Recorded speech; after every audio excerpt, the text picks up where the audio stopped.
हद्दुल मुस्लिमीन AIMIMचा सहर शेख हिने आता माफी मागितली आहे. हम मुंब्रा को हरा बना देंगे हे म्हणजे हिंदूंना भडकवणारी चिथावणी देणारी भाषण आम्ही तक्रार केल्यानंतर पोलिसांनी दोनदा त्यांना बोलवलं होतं. लिखित स्वरूपात सहरनी माफी मागितली आहे की कुणाचा भावना दुखवण्याचा माझा इरादा नव्हता आणि म्हणून मी क्षमा मागत आहे.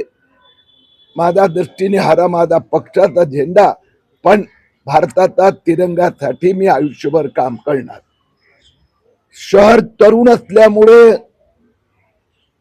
आम्ही पण तिचा माफीनामा स्वीकारला आहे.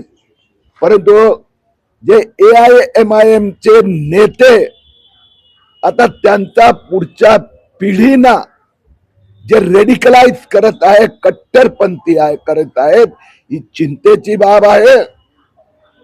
AIMIM म्हणजे नवीन मुस्लिम लीग, ते मुस्लिम लोकांना भडकवतात.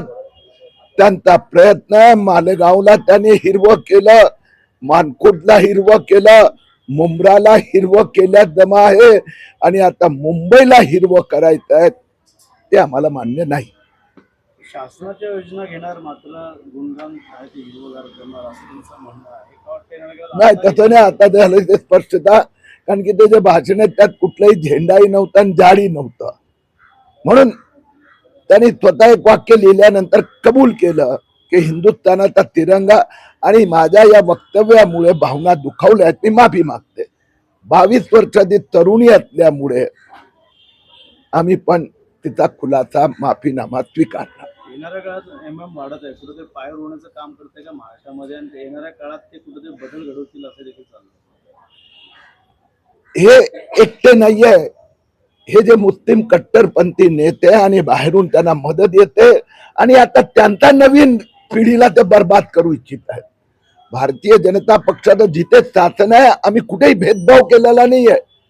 लाडकी बहीण म्हणजे शिंदे आणि देवाभाऊंची लाडकी बहीण असं नाही, मुस्लिम असो हिंदू असो सगळ्या बहिणी लाडक्या, रेशनिंग असो, कुठलीही योजना मोदी सरकारने पण. परंतु हे कट्टरपंथी जे भडकवण्याचा प्रयत्न करीत आहेत आणि येत्या काही वर्षात त्यांना मुंबईला मुस्लिम मुंबई बनवायचं आहे, ते आता त्याच्या विरोधात देवेंद्र फडणवीस सरकार अब मैदान में.